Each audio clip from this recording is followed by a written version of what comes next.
Hey guys, welcome to Film Learnin, the show dedicated to learning you some filmmaking and learning you good. We spent the last episode fulfilling a request, and lo and behold, we got another. This one comes from Evan Doby, who asks, how do you get the laser blaster to shoot lasers? Well, alrighty then, let's get to it. In order to do this effect, you need three things: some footage of you fake shooting, a muzzle flash, and the Lightsaber V2 preset from the previous episode. The link is in the description.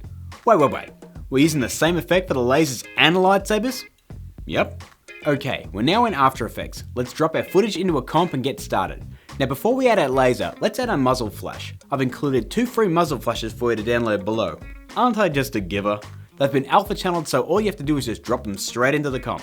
We'll scrub forward until we fire the first laser blast. Here's a tip to make this process easier. Act like it's a real gun and simulate it kicking back in your hand. That way you have a good idea of where to add your muzzle flash. If you don't do this, it looks, well... crap? Yeah. So let's drop the muzzle flash in. You can hold shift on the keyboard and this will allow you to snap to any object or place on the timeline that you have marked. Okay, let's hit P and reposition our muzzle flash to marry up with the barrel. Once you've done that, it's time to play around with the color. This time I'm going to be lazy and just head up to Effect, Color Correction and add a tint. I'll then make it red and drop the tint tolerance down to say 60%, just so we get a little color. Change the transfer mode to either screen or add, depending on how bright you want your flash to be, and we're done. If you fire more than one shot, repeat this process each time until you have all your muzzle flashes in place. A good tip is to alternate between the two that I've included, just for variety's sakes if any. Right, time to add our lasers. Let's add a new solid and then head over to presets, type in lightsaber and grab our lightsaber preset and drop it onto our solid. From there, turn off show glow and make the color white so we're left with just a white line. Next, let's line up our laser start point to our barrel. Feel free to turn off the muzzle flash at this stage if you want.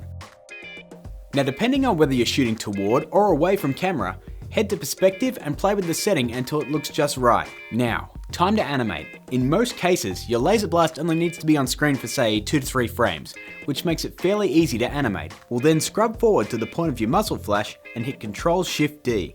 This will split your solid into 2 separate parts.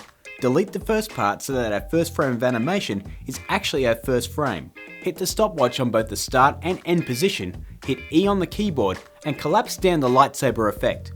Skip forward 1 frame and stretch out your end position. We'll then skip forward another frame and drag both the start and end positions a good distance away from the first. Do that 1 to 2 more times until your blast is completely off screen. Once done, it should look like this. Yeah, not so great. Let's get our glow back by heading over to preset, and under Lightsaber V2 preset is one called Lightsaber Glow. Drag that and drop it onto our solid. Bam! See? It's back! We'll change the color of the laser to either red or green, and then we'll change the transfer mode of the solid to screen. You can also turn on motion blur if you like. To add a blast for every shot, just duplicate the comp and repeat the animation process until you have all the shots in place. To speed this process up, you can delete the glow, and when you're done, just copy that glow from the original comp and then paste it in. When you're done, the end result should look like this.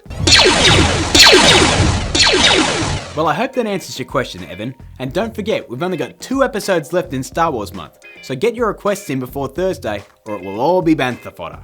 Here's the Twitter, here's the comments. Those like and share buttons are looking pretty lonely. A bit like this subscribe button.